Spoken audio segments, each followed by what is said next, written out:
दिन संख्या 228 रोमियो 9 पर्व 1 पद ठारू 14 पर्व तार शेष पद पर्यंत। रोमियो 9 पर्व मोहर हृदय रे जे गभीर दुख और निरंतर वेदना हेउअछि एहा मु ख्रीष्टंक साक्षात रे सत्य कहुअछि, मिथ्या कहु नाही। मोहर विवेक पवित्र आत्मांक प्रभाव रे मो सहित साक्ष्य देउअछि। कारण जो माने शारीरिक भावे मोहर आत्मीय एपरी मोहर भाई मानक निमंते मु निजे ख्रीष्टंक ठारू पृथक रही शापग्रस्त हेबा पाई इच्छा करि पारंती। से माने तो इस्राएलीय पुत्रत्व, गौरव, नियम समूह, व्यवस्था प्रदान, उपासना और प्रतिज्ञा समूह सेमानंकर, पितृपुरुष माने सेमानंकर, आउ शारीरिक भावे सेमानंक मध्यरु ख्रीष्ट उत्पन्न, सही सर्वाधिपति ईश्वर जे जुगे जुगे धन्य। आमेन। किंतु ईश्वरंक वाक्य जे विफल होइअछि एपरि नुहे।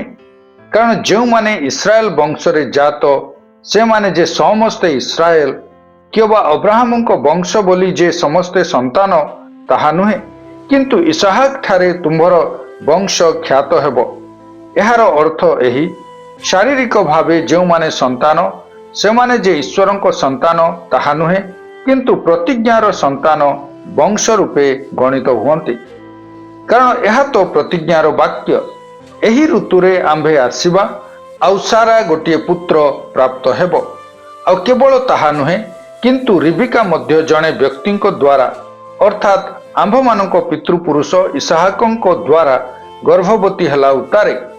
जेतेबेले संतान माने जन्म होई नथिले आउ भल किंबा मंद किछि करि नथिले, सेतेबेले कर्म हेतु नुहे मात्र आह्वानकारींक इच्छा हेतु निर्वाचनानुसारे ईश्वरंक संकल्प जेपरि स्थिर रहे, एथि निमंते एही कथा तांकु कुहा जाइथिला, ज्येष्ठ कनिष्ठर दास हेब।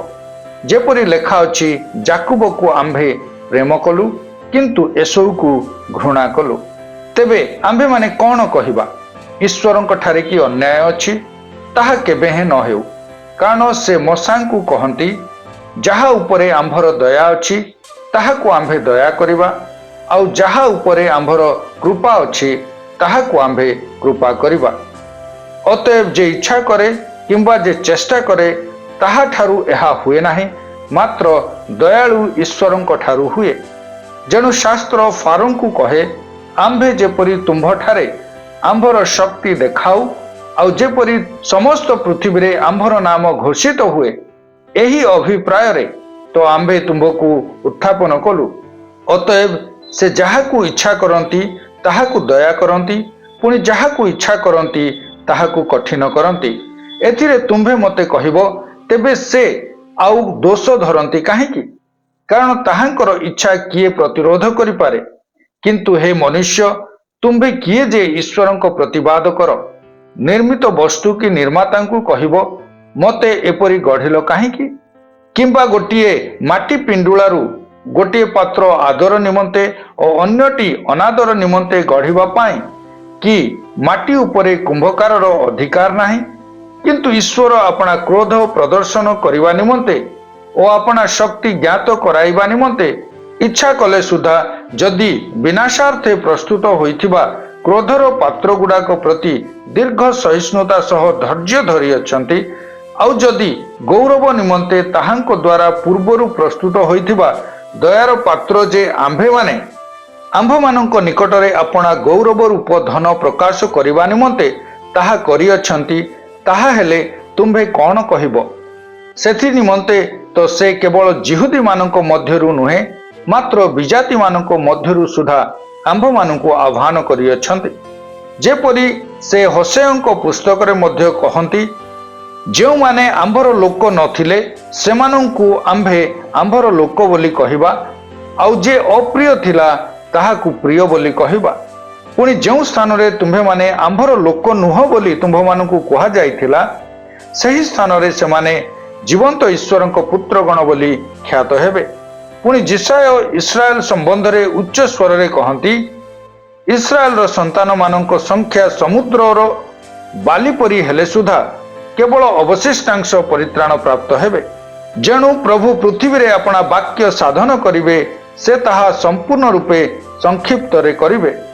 ପୁଣି ଯେପରି ଯିଶାୟ ପୂର୍ବେ କହିଅଛନ୍ତି, ବାହିନୀମାନଙ୍କ ପ୍ରଭୁ ଯଦି ଆମ୍ଭମାନଙ୍କ ନିମନ୍ତେ ଗୋଟିଏ ଅବଶିଷ୍ଟାଂଶ ରଖି ନଥାନ୍ତେ, ତେବେ ଆମ୍ଭେମାନେ ସଦମ ପରି ହୋଇଥାନ୍ତୁ ଓ ଗମୋରା ତୁଲ୍ୟ କରାଯାଇଥାନ୍ତୁ। ତେବେ ଆମ୍ଭେମାନେ କ'ଣ କହିବା? ଯେଉଁ ବିଜାତିମାନେ ଧାର୍ମିକତାର ଅନୁଗମନ କରୁନଥିଲେ, ସେମାନେ ଧାର୍ମିକତା, ଏପରିକି ବିଶ୍ୱାସମୂଳକ ଧାର୍ମିକତା ଲାଭ କରିଅଛନ୍ତି। କିନ୍ତୁ ଇସ୍ରାଏଲ ଧାର୍ମିକତାର ବ୍ୟବସ୍ଥା ଅନୁଗମନ କରୁ କରୁ ସେହି ବ୍ୟବସ୍ଥା ପର୍ଯ୍ୟନ୍ତ ପହଞ୍ଚିଲା ନାହିଁ। କାହିଁକି? କାରଣ ସେମାନେ ବିଶ୍ୱାସ ଦ୍ୱାରା ତାହା ନ ଖୋଜି କର୍ମ ଦ୍ୱାରା ଖୋଜୁଥିଲେ। ସେମାନେ ସେହି ବାଧାଜନକ ପ୍ରସ୍ତରରେ ଝୁଣ୍ଟି ପଡ଼ିଲେ। ଯେପରି ଲେଖା ଅଛି, ଦେଖ, ଆମ୍ଭେ ସିଓନରେ ଗୋଟିଏ ବାଧାଜନକ ପ୍ରସ୍ତର ଓ ବିଘ୍ନଜନକ ପାଷାଣ ସ୍ଥାପନ କରୁଅଛୁ, ଆଉ ଯେ ତାହାଙ୍କଠାରେ ବିଶ୍ୱାସ କରେ ସେ ଲଜ୍ଜିତ ହେବ ନାହିଁ। ରୋମିଓ 10 ପର୍ବ। ହେ ଭାଇମାନେ, ସେମାନେ ଯେପରି ପରିତ୍ରାଣ ପାଆନ୍ତି, ଏହା ମୋହର ହୃଦୟର ବାଞ୍ଛା ଏବଂ ସେମାନଙ୍କ ନିମନ୍ତେ ଈଶ୍ୱରଙ୍କ ଛାମୁରେ ମୋହର ପ୍ରାର୍ଥନା। କାରଣ ଈଶ୍ୱରଙ୍କ ବିଷୟରେ ଯେ ସେମାନଙ୍କର ଉଦ୍ଯୋଗ ଅଛି, ଏହା ମୁଁ ସେମାନଙ୍କ ସପକ୍ଷରେ ସାକ୍ଷ୍ୟ ଦେଉଅଛି, କିନ୍ତୁ ସେହି ଉଦ୍ଯୋଗ ଜ୍ଞାନଯୁକ୍ତ ନୁହେଁ।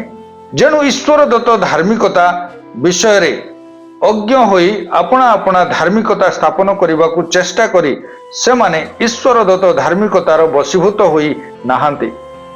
କାରଣ ପ୍ରତ୍ୟେକ ବିଶ୍ୱାସୀ ପକ୍ଷରେ ଧାର୍ମିକ ଗଣିତ ହେବା ନିମନ୍ତେ ଖ୍ରୀଷ୍ଟ ବ୍ୟବସ୍ଥାର ଶେଷ ଅଟନ୍ତି। କାରଣ ମୋଶା ଲେଖନ୍ତି, ଯେଉଁ ମନୁଷ୍ୟ ବ୍ୟବସ୍ଥାମୂଳକ ଧାର୍ମିକତା ସାଧନ କରେ, ସେ ତୋ ଦ୍ୱାରା ବଞ୍ଚିବ। କିନ୍ତୁ ବିଶ୍ୱାସମୂଳକ ଧାର୍ମିକତା ଏପରି କହେ, ମନେ ମନେ କୁହ ନାହିଁ, କିଏ ସ୍ୱର୍ଗାରୋହଣ କରିବ, ଅର୍ଥାତ୍ ଖ୍ରୀଷ୍ଟଙ୍କୁ ଓହ୍ଲାଇ ଆଣିବା ନିମନ୍ତେ, ଅବା କିଏ ରସାତଳକୁ ଅବତରଣ କରିବ, ଅର୍ଥାତ୍ ଖ୍ରୀଷ୍ଟଙ୍କୁ ମୃତମାନଙ୍କ ମଧ୍ୟରୁ ଉଠାଇ ଆଣିବା ନିମନ୍ତେ। କିନ୍ତୁ ତାହା କ'ଣ କହେ? ବାକ୍ୟ ତୁମ୍ଭର ନିକଟବର୍ତ୍ତୀ, ତୁମ୍ଭ ମୁଖରେ ଓ ତୁମ୍ଭ ହୃଦୟରେ ଅଛି, ଅର୍ଥାତ୍ ଯେଉଁ ବିଶ୍ୱାସ ସମ୍ବନ୍ଧୀୟ ବାକ୍ୟ ଆମ୍ଭେମାନେ ପ୍ରଚାର କରୁ, ସେହି ବାକ୍ୟ। ଯେଣୁ ତୁମ୍ଭେ ଯଦି ମୁଖରେ ଯୀଶୁଙ୍କୁ ପ୍ରଭୁ ବୋଲି ସ୍ୱୀକାର କରିବ, ଆଉ ଈଶ୍ୱର ତାହାଙ୍କୁ ମୃତମାନଙ୍କ ମଧ୍ୟରୁ ଉଠାଇ ଅଛନ୍ତି ବୋଲି ହୃଦୟରେ ବିଶ୍ୱାସ କରିବ, ତେବେ ପରିତ୍ରାଣ ପ୍ରାପ୍ତ ହେବ। କାରଣ ଧାର୍ମିକତା ପ୍ରାପ୍ତି ନିମନ୍ତେ ମନୁଷ୍ୟ ହୃଦୟରେ ବିଶ୍ୱାସ କରେ ଓ ପରିତ୍ରାଣ ପ୍ରାପ୍ତି ନିମନ୍ତେ ମୁଖରେ ସ୍ୱୀକାର କରେ। ଯେଣୁ ଶାସ୍ତ୍ର କହେ, ଯେ କେହି ତାହାଙ୍କଠାରେ ବିଶ୍ୱାସ କରେ ସେ ଲଜ୍ଜିତ ହେବ ନାହିଁ। କାରଣ ଯିହୁଦୀ ଓ ଗ୍ରୀକ ମଧ୍ୟରେ କିଛି ପ୍ରଭେଦ ନାହିଁ। ଯେଣୁ ସମସ୍ତଙ୍କର ତ ଏକ ପ୍ରଭୁ, ଆଉ ଯେତେ ଲୋକ ତାହାଙ୍କ ନିକଟରେ ପ୍ରାର୍ଥନା କରନ୍ତି, ସେ ସମସ୍ତଙ୍କ ପ୍ରତି ସେ ଅନୁଗ୍ରହର ନିଧି ସ୍ୱରୂପ। କାରଣ ଯେ କେହି ପ୍ରଭୁଙ୍କ ନାମ ଧରି ପ୍ରାର୍ଥନା କରିବ, ସେ ପରିତ୍ରାଣ ପ୍ରାପ୍ତ ହେବ। ତେବେ ଯାହାଙ୍କୁ ସେମାନେ ବିଶ୍ୱାସ କରିନାହାନ୍ତି, ତାହାଙ୍କ ନିକଟରେ କିପରି ପ୍ରାର୍ଥନା କରିବେ? ପୁଣି ଯାହାଙ୍କ କଥା ସେମାନେ ଶୁଣି ନାହାନ୍ତି, କିପରି ତାହାଙ୍କଠାରେ ବିଶ୍ୱାସ କରିବେ? ଆଉ ପ୍ରଚାରକ ବିନା ସେମାନେ କିପରି ଶୁଣିବେ? ପୁଣି ପ୍ରେରିତ ନହେଲେ କିପରି ପ୍ରଚାର କରିବେ? ଯେପରି ଲେଖା ଅଛି, ଯେଉଁମାନେ ଶୁଭ ବିଷୟର ସୁସମାଚାର ଆଣନ୍ତି, ସେମାନଙ୍କର ପାଦ କିପରି ଶୋଭାଯୁକ୍ତ। କିନ୍ତୁ ସମସ୍ତେ ସୁସମାଚାରର ବଶୀଭୂତ ହେଲେ ନାହିଁ। କାରଣ ଯିଶାୟ କହନ୍ତି, ହେ ପ୍ରଭୁ, କିଏ ଆମ୍ଭମାନଙ୍କ ସମ୍ବାଦ ବିଶ୍ୱାସ କରିଅଛି? ଅତଏବ ବିଶ୍ୱାସ ଶ୍ରବଣରୁ ଜାତ ହୁଏ ଓ ଶ୍ରବଣ ଖ୍ରୀଷ୍ଟଙ୍କ ବାକ୍ୟ ଦ୍ୱାରା ହୁଏ। କିନ୍ତୁ ମୁଁ କହେ, ସେମାନେ କି ଶୁଣି ନାହାନ୍ତି? ହଁ, ନିଶ୍ଚୟ ସମୁଦାୟ ପୃଥିବୀରେ ସେମାନଙ୍କ ସ୍ୱର ଆଉ ଜଗତର ସୀମା ପର୍ଯ୍ୟନ୍ତ ସେମାନଙ୍କ ବାକ୍ୟ ବ୍ୟାପିଗଲା। କିନ୍ତୁ ମୁଁ କହେ, ଇସ୍ରାଏଲ କ'ଣ ଜାଣିନାହାନ୍ତି? ପ୍ରଥମରେ ମୋଶା କହନ୍ତି, ଆମ୍ଭେ ନଗଣ୍ୟ ଜାତି ଦ୍ୱାରା ତୁମ୍ଭମାନଙ୍କର ଈର୍ଷା ଜନ୍ମାଇବା, ଗୋଟିଏ ନିର୍ବୋଧ ଜାତି ଦ୍ୱାରା ତୁମ୍ଭମାନଙ୍କୁ କ୍ରୋଧାନ୍ୱିତ କରିବା। ତାହାପରେ ଯିଶାୟ ସାହସରେ କହନ୍ତି, ଯେଉଁମାନେ ଆମ୍ଭର ଅନ୍ୱେଷଣ କରୁନଥିଲେ, ସେମାନେ ଆମ୍ଭକୁ ପ୍ରାପ୍ତ ହେଲେ। ଯେଉଁମାନେ ଆମ୍ଭ ବିଷୟ ପଚାରୁ ନଥିଲେ, ସେମାନଙ୍କ ନିକଟରେ ଆମ୍ଭେ ପ୍ରକାଶିତ ହେଲୁ। କିନ୍ତୁ ସେ ଇସ୍ରାଏଲ ବିଷୟରେ କହନ୍ତି, ଆମ୍ଭେ ଅନାଜ୍ଞାବହ ଓ ପ୍ରତିକୂଳବାଦୀ ଲୋକମାନଙ୍କ ପ୍ରତି ଦିନଯାକ ହସ୍ତ ବିସ୍ତାର କରିଅଛୁ। ରୋମିଓ 11 ପର୍ବ। ତେବେ ମୁଁ କହେ, ଈଶ୍ୱର କି ଆପଣା ଲୋକମାନଙ୍କୁ ପରିତ୍ୟାଗ କରିଅଛନ୍ତି? ତାହା କେବେ ହେଁ ନ ହେଉ। କାରଣ ମୁଁ ମଧ୍ୟ ଅବ୍ରାହମଙ୍କ ବଂଶଜାତ, ବିନ୍ୟାମିନଙ୍କ ଗୋଷ୍ଠୀର ଜଣେ ଇସ୍ରାଏଲୀୟ ଲୋକ। ଈଶ୍ୱର ଆପଣାର ଯେଉଁ ଲୋକମାନଙ୍କୁ ପୂର୍ବରୁ ଜାଣିଥିଲେ ସେମାନଙ୍କୁ ପରିତ୍ୟାଗ କରିନାହାନ୍ତି। ଏଲିୟଙ୍କ ବିବରଣରେ ଶାସ୍ତ୍ର କ'ଣ କହେ ତାହା କି ତୁମ୍ଭେମାନେ ଜାଣ ନାହିଁ? ସେ କିପରି ଇସ୍ରାଏଲ ବିରୁଦ୍ଧରେ ଈଶ୍ୱରଙ୍କଠାରେ ନିବେଦନ କରନ୍ତି? ପ୍ରଭୁ, ସେମାନେ ତୁମ୍ଭର ଭାବବାଦୀମାନଙ୍କୁ ବଧ କରିଅଛନ୍ତି, ତୁମ୍ଭର ଯଜ୍ଞବେଦୀ ଗୁଡ଼ିକ ଖୋଳି ପକାଇଅଛନ୍ତି, ଆଉ ମୁଁ ଏକାକୀ ଅବଶିଷ୍ଟ ରହିଅଛି। ପୁଣି ସେମାନେ ମୋହର ପ୍ରାଣ ନେବାକୁ ଖୋଜୁଅଛନ୍ତି। କିନ୍ତୁ ତାଙ୍କୁ ଈଶ୍ୱର କ'ଣ ଉତ୍ତର ଦିଅନ୍ତି? ଯେଉଁମାନେ ବାଲ ସମ୍ମୁଖରେ ଆଣ୍ଠୁ ପକାଇ ନାହାନ୍ତି, ଏପରି 7,000 ଲୋକ ଆମ୍ଭେ ଆପଣା ନିମନ୍ତେ ଅବଶିଷ୍ଟ ରଖିଅଛୁ।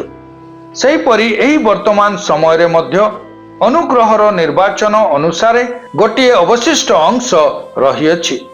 କିନ୍ତୁ ଯଦି ତାହା ଅନୁଗ୍ରହରେ ହୁଏ, ତେବେ ତାହା ଆଉ କ୍ରିୟାକର୍ମ ହେତୁ ହୁଏ ନାହିଁ। ନହେଲେ ଅନୁଗ୍ରହ ଆଉ ଅନୁଗ୍ରହ ନୁହେଁ।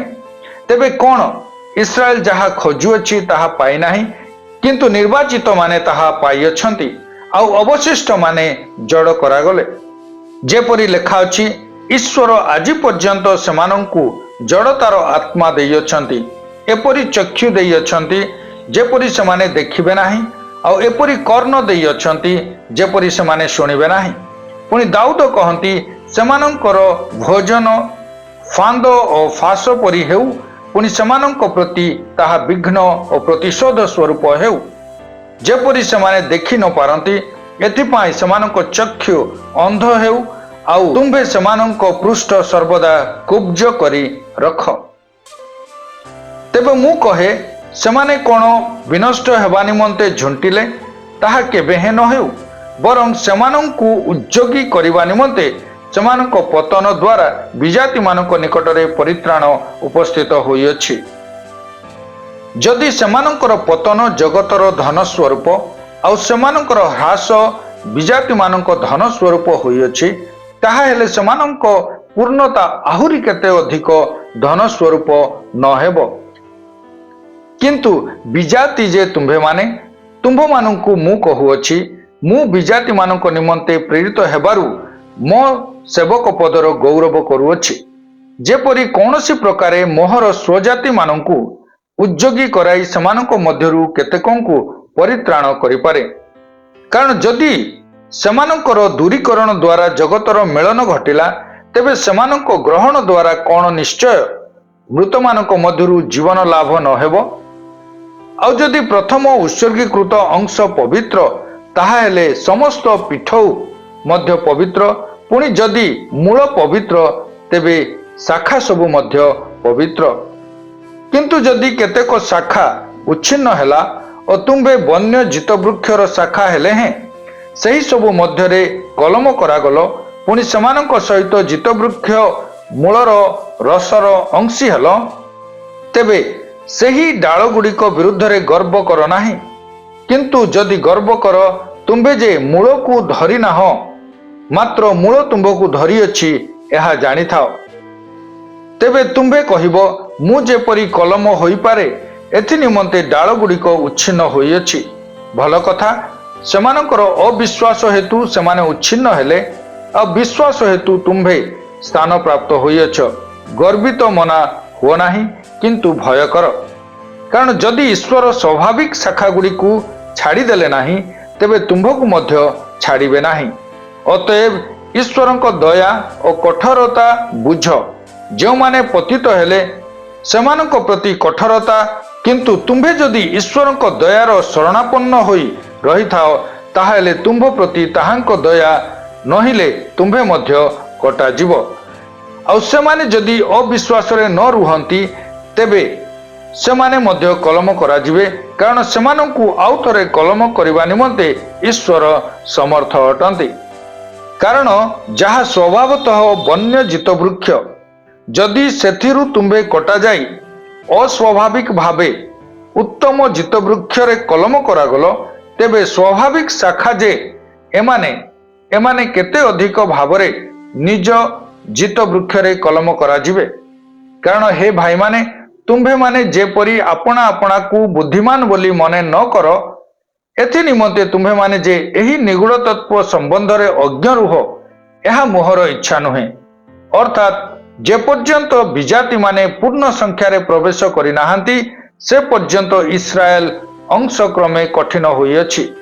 आउ एही प्रकारे समस्त इस्राएल परित्राण पाइबे जेपरि लेखा अछि, सियोनरु उद्धारकर्ता आगमन करिवे, से जाकुब ठारू अधर्म दूर करिवे। आउ जेतेबेले आम्भे सेमानंकर पाप सबु हरण करिबा सेतेबेले एहा सेमानंक सहित आम्भर नियम हेबो।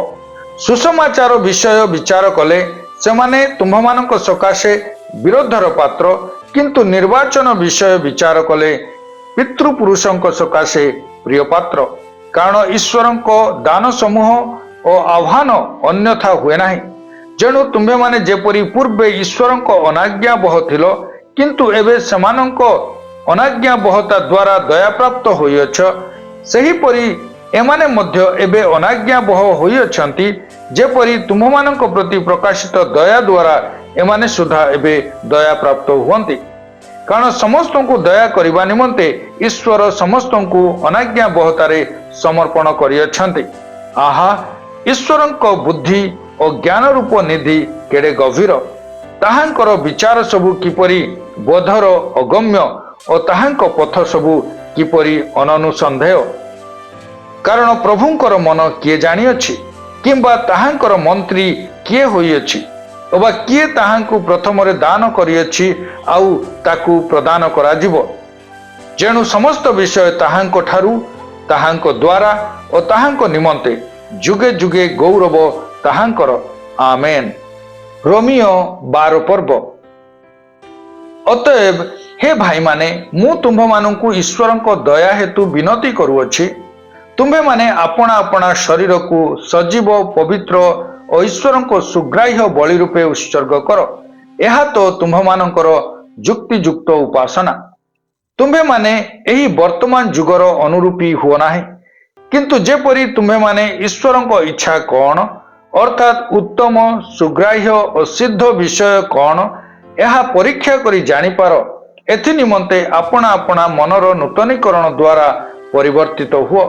कारण मोते प्रदत्त अनुग्रह द्वारा मु तुम्भमानंक मध्यरे थिबा प्रत्येक जन को कहुअछि, अपना विषय रे जेपरि मने करिबा उचित ताहा ठारू अपना अधिक बड़ मने न कर, किंतु ईश्वर जाहाकू जे परिमाण रे विश्वास वितरण करिअछंती सेही अनुसारे प्रत्येक जन सुबोधर परि अपना विषय रे मने कर।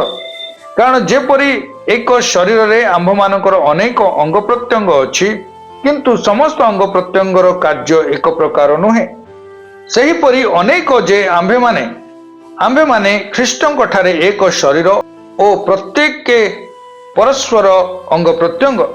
आउ आम्भ मानंकु प्रदत्त अनुग्रह अनुसारे आम्भे माने विभिन्न दान पाइअछु।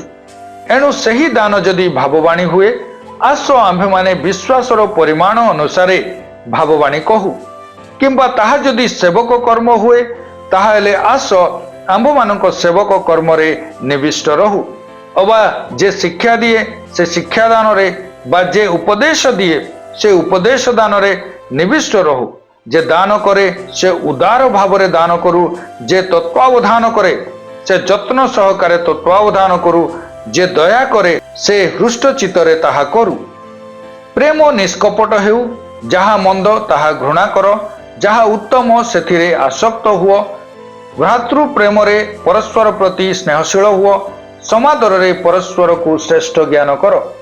उद्योग रे शिथिल हुओ नाही, आत्मा रे उत्तप्त हुओ। प्रभुंक सेवा कर, भरोसा रे आनंद कर, क्लेश रे सहिष्णु हुओ, प्रार्थना रे एकाग्र भाव रे निविष्ट था। साधु मानक अभाव मोचन कर, आतिथ्य सत्कार रे ब्रती हुओ। जो माने तुम मानकु ताड़ना करंती सेमानंकु आशीर्वाद कर, अभिशाप दियो नाही। जो माने आनंद करंती सेमानक सहित आनंद कर, जो माने रोदन करंती सेमानक सहित रोदन कर। परस्पर प्रति एक मना हुओ, उच्चाभिमानी न होई दीन लोक मानकर संगी हुओ। अपना अपना बुद्धि रे बुद्धिमान न हुओ, मंद बदल रे काहारी मंद कर नाही। समस्त मनुष्यों दृष्टि रे जहा जहा उत्तम सही सबु चिंता कर। संभव हेले तुम्भर जेते पर्यंत साध्य समस्त लोकंक सहित शांति रे रुह। हे प्रिय माने तुम्भे माने निजे निजे प्रतिशोध नियो नाही, किंतु क्रोध पाई स्थान छाड़ी दियो, कारण लेखा अछि प्रभु कहंती प्रतिशोध नेबा आंभर अधिकार, आंभे प्रतिफल देबा। बरं जदि तुम्भर शत्रु क्षुदित तेबे ताकू भोजन कराओ, जदि से तृषित ताकू पान कराओ, कारण एही परि कले तुम्भे तार मस्तक उपरे ज्वलंता अंगार गदा करिब। कुक्रिया रे पराजित न होई सुक्रिया रे कुक्रिया को पराजय कर। रोमियो 14 पर्व। प्रत्येक जन अधिकार प्राप्त शासनकर्ता वशीभूत हो, कारण अधिकार केवल ईश्वर ठारू आसे। आउ जे समस्त अधिकार प्राप्त शासनकर्ता अछंती से माने ईश्वर द्वारा नियुक्त। अतएव जे अधिकार प्रतिरोध करे से ईश्वर विधानर प्रतिरोध करे। पुणी जो माने प्रतिरोध करती से माने अपना अपना उपरे दंड घटाइबे, कारण शासनकर्ता माने सदाचारी प्रति भयजनक नुहंती, किंतु असदाचारी प्रति भयजनक। तुम्भे कि अधिकार प्राप्त शासनकर्ता निकटरे निर्भय हेबाकू इच्छा कर, तेबे सदाचार कर, ताहाले ताहांको ठारू प्रशंसा पाइब, कारण से मंगल निमंते तुम पाए ईश्वर सेवक। किंतु जदि असदाचार कर ताहाले भीत हुओ, जेणु से निरर्थक खड्ग धारण करती नाही, कारण से ईश्वर सेवक स्वरूपे असदाचारी प्रति क्रोध प्रकाश करने निमंते दंडदाता अटंती। अतएव केवल क्रोधर भୟରେ नुहे, मात्र विवेक हेतु मध्य वशीभूत हेबा आवश्यक। जेणु एही कारणरू तुम्हे माने राजस्व मध्य देई थाओ, कारण से माने ईश्वर सेवक स्वरूपे एही कार्य प्रवृत्त रहंती। जहांकर जहा प्राप्य ताहांकु ताहा दियो, जहांकु राजस्व देवाकू हुए ताहांकु राजस्व दियो, जहांकु शुल्क देवाकू हुए ताहांकु शुल्क दियो, जहांकु भय करिबाकू हुए ताहांकु भय कर, जहांकु समादर करिबाकू हुए ताहांकु समादर कर। परस्पर को प्रेम करिबा बिना आउ काहिरे काहारी ठारे ऋणी हुआ नाही, कारण जे पर को प्रेम करे से व्यवस्था सफल करियछि। कारण व्यभिचार कर नाही, नरहत्या कर नाही, चोरी कर नाही, लोभ कर नाही, पुणी जदि आउ कोनसी आज्ञा थाए ताहा सार भावरे एही वाक्यर अंतर्गत अटे, यथा प्रतिवासी की आत्मतुल्य प्रेम कर। प्रेम प्रतिवासी अनिष्ट करे नाही, अतएव प्रेम व्यवस्था सफल करे। पुणी एबे तुम्भमानकर निद्रारु जाग्रत हेबार समय जे उपस्थित, यह जानी एही सबु कर, कारण आंभमानक विश्वास करिवार दिन ठारू वर्तमान परित्राण आंभमानकर अधिक सन्निकट। रात्रि पाहांता हेउछि, दिवस सन्निकट, अर्थात आस आंभेमाने अंधकारर कर्म सबु परित्याग करी आलोकर सज्जा परिधान करू। रंगरस और मततारे, लंपटता और कामुकतारे, विवाद और ईर्षारे आचरण न करी आस आंभे माने दिवसर विहित भद्र आचरण करू। पुणी प्रभु जीशु ख्रीष्ट को तुम्हें माने वस्त्र रूपे परिधान कर, और कुअभिलाष उद्रेक करने सकाशे शरीर निमंते आयोजन कर नाही। रोमियो 14 पर्व। विश्वास रे जे दुर्बल ताकू ग्रहण कर, किंतु विभिन्न मत संबंध रे तर्क वितर्क करने निमंते ताहा कर नाही। समस्त पदार्थ भोजन करने निमंते जने लोकर विश्वास अछि, किंतु जे विश्वास रे दुर्बल से केवल शाक भोजन करे। जे भोजन करे से भोजन न करिबा लोक को तुच्छ न करू, पुणी जे भोजन करे नाही से भोजन करिबा लोकर विचार न करू, कारण ईश्वर ताकू ग्रहण करियछंती। तुम्बे किए जे अन्यर दासर विचार करूअछ, से अपना प्रभु निकटरे स्थिर रहे बा पतित हुए। हाँ, ताहाकू स्थिर रखा जीवो, कारण ताहाकू स्थिर रखिबाकू प्रभुंकर शक्ति अछि। जने लोक एक दिन अपेक्षा अन्य दिन को अधिक मान्य करे, आउ जने सबु दिन को समान रूपे मान्य करे। प्रत्येक लोक अपना मन रे स्थिर बोध करू। जे विशेष दिन माने से प्रभु को उद्देश्य रे ताहा माने, आउ जे भोजन करे से प्रभु को उद्देश्य रे भोजन करे, कारण से ईश्वर को धन्यवाद दिए। पुणी जे भोजन करे नहीं से प्रभु को उद्देश्य रे भोजन करे नहीं और ईश्वर को धन्यवाद दिए। कारण आंभ मानक मध्यरु केही अपना उद्देश्य रे बंचे नहीं, ଏବଂ ଆପଣା ଉଦ୍ଦେଶ୍ୟରେ ମରେ ନାହିଁ। ଯେଣୁ ଯଦି ଆମ୍ଭେମାନେ ବଞ୍ଚୁ ତେବେ ପ୍ରଭୁଙ୍କ ଉଦ୍ଦେଶ୍ୟରେ ବଞ୍ଚୁ, କିମ୍ବା ଯଦି ମରୁ ତେବେ ପ୍ରଭୁଙ୍କ ଉଦ୍ଦେଶ୍ୟରେ ମରୁ। ଅତଏବ ଯଦି ଆମ୍ଭେମାନେ ବଞ୍ଚୁ କିମ୍ବା ମରୁ ଆମ୍ଭେମାନେ ପ୍ରଭୁଙ୍କର ଅଟୁ। କାରଣ ଖ୍ରୀଷ୍ଟ ଯେପରି ମୃତ ଓ ଜୀବିତ ଉଭୟଙ୍କ ପ୍ରଭୁ ହୁଅନ୍ତି, ସେହି ଉଦ୍ଦେଶ୍ୟରେ ସେ ମୃତ୍ୟୁଭୋଗ କଲେ ପୁଣି ପୁନର୍ଜୀବିତ ହେଲେ। କିନ୍ତୁ ତୁମ୍ଭେ କାହିଁକି ଆପଣା ଭାଇର ବିଚାର କରୁଅଛ, କିମ୍ବା ତୁମ୍ଭେ କାହିଁକି ଆପଣା ଭାଇକୁ ତୁଚ୍ଛ କରୁଅଛ? ଆମ୍ଭେମାନେ ସମସ୍ତେ ତ ଈଶ୍ୱରଙ୍କ ବିଚାରାସନ ଛାମୁରେ ଠିଆ ହେବା। ଯେଣୁ ଲେଖା ଅଛି, ପ୍ରଭୁ କହନ୍ତି, ଆମ୍ଭେ ଜୀବିତ ଥିବା ପ୍ରମାଣେ ପ୍ରତ୍ୟେକ ଜାନୁ ଆମ୍ଭ ଛାମୁରେ ନତ ହେବ, ଆଉ ପ୍ରତ୍ୟେକ ଜିହ୍ବା ଈଶ୍ୱରଙ୍କ ପ୍ରଶଂସା କରିବ। ଅତଏବ ଆମ୍ଭମାନଙ୍କ ପ୍ରତ୍ୟେକ ଜଣକୁ ଈଶ୍ୱରଙ୍କ ଛାମୁରେ ନିଜ ନିଜର ହିସାବ ଦେବାକୁ ହେବ। ଏଣୁ ଆସ ଆମ୍ଭେମାନେ ଆଉ ପରସ୍ପରର ବିଚାର ନ କରୁ, ମାତ୍ର କେହି ଯେପରି ଆପଣା ଭାଇର ବାଟରେ ବାଧାଜନକ କିମ୍ବା ବିଘ୍ନଜନକ ବିଷୟ ନ ରଖେ, ଏହା ତୁମ୍ଭେମାନେ ବିଚାର କର। ମୁଁ ଜାଣେ ଓ ପ୍ରଭୁ ଯୀଶୁଙ୍କ ଠାରେ ନିଶ୍ଚୟ ଜ୍ଞାନ କରେ ଯେ କୌଣସି ବିଷୟ ନିଜେ ଅଶୁଚି ନୁହେଁ, କିନ୍ତୁ ଯେଉଁ ଜଣ କୌଣସି ପଦାର୍ଥକୁ ଅଶୁଚି ବୋଲି ଜ୍ଞାନ କରେ, କେବଳ ତାହାରି ପ୍ରତି ତାହା ଅଶୁଚି। କାରଣ ତୁମ୍ଭର ଭାଇ ଯଦି ଖାଦ୍ୟ ହେତୁ ଦୁଃଖିତ ହୁଏ, ତାହାହେଲେ ତୁମ୍ଭେ ଆଉ ପ୍ରେମରେ ଆଚରଣ କରୁନାହଁ। ଯାହା ନିମନ୍ତେ ଖ୍ରୀଷ୍ଟ ମୃତ୍ୟୁଭୋଗ କଲେ, ତାକୁ ତୁମ୍ଭେ ତୁମ୍ଭର ଖାଦ୍ୟ ଦ୍ୱାରା ବିନାଶ କର ନାହିଁ। ଏଣୁ ତୁମ୍ଭମାନଙ୍କର ଉତ୍ତମ ବିଷୟ ନିନ୍ଦିତ ନ ହେଉ। କାରଣ ଈଶ୍ୱରଙ୍କ ରାଜ୍ୟ ଭୋଜନ ପାନ ନୁହେଁ, କିନ୍ତୁ ଧାର୍ମିକତା, ଶାନ୍ତି ଓ ପବିତ୍ର ଆତ୍ମାଙ୍କ ଠାରେ ଆନନ୍ଦ ଅଟେ।